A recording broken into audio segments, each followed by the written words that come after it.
To labor matters now.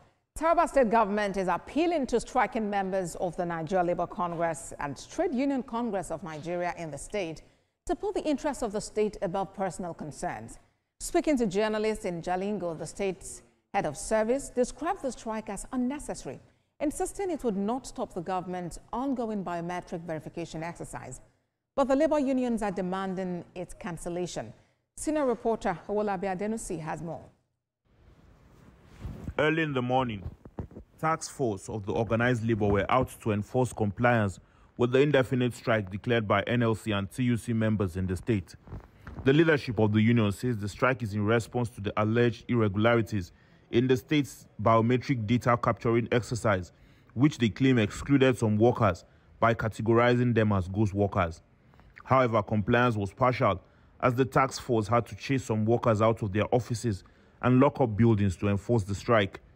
Speaking on the development, the head of service affirmed Governor Abu Kefas has shown commitment to workers' welfare, noting that Taraba was among the first states to implement the 70,000 naira national minimum wage.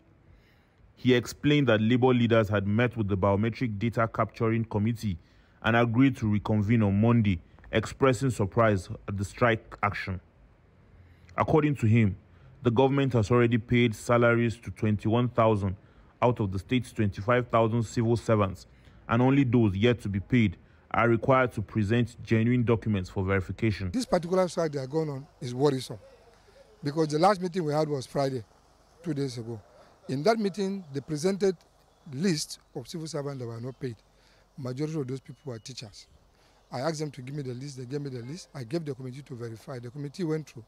The committee realized that 1,300 names on that list submitted to us were not in our payroll for 2023 and were not in our payroll for 2024.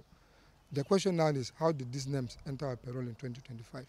He further insists that the government will not back down from biometric data capture while dismissing calls from labor leaders to halt the process. Emphasis, nobody is going to stop this biometric exercise from continuing, except if His Excellency so wishes to say, stop this exercise.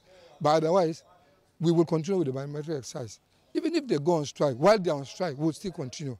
I want to use the opportunity to urge all civil servants that if you know you have not received your salary and you know you have a genuine complaint, please go to the committee. The committee is still working. Meanwhile, the labor leaders insist they will not call off the strike until all civil servants are paid, describing the biometric exercise as fraudulent and manipulative. At the end of the day, they came with the names, they clear disease, they clear retirees. How can we, the organized labor, agree that? Can they pay somebody that's already in the grave? And the civil servants, they are aware that we negotiated with 24,065. Nobody would dispute that fact in this state. Because when we raise issues, that number is not. They shorted on us. The strike has divided opinions among NLC members in Taraba, with some supporting the biometric exercise as a way to eliminate ghost workers, while others are calling for the suspension of the committee overseeing it.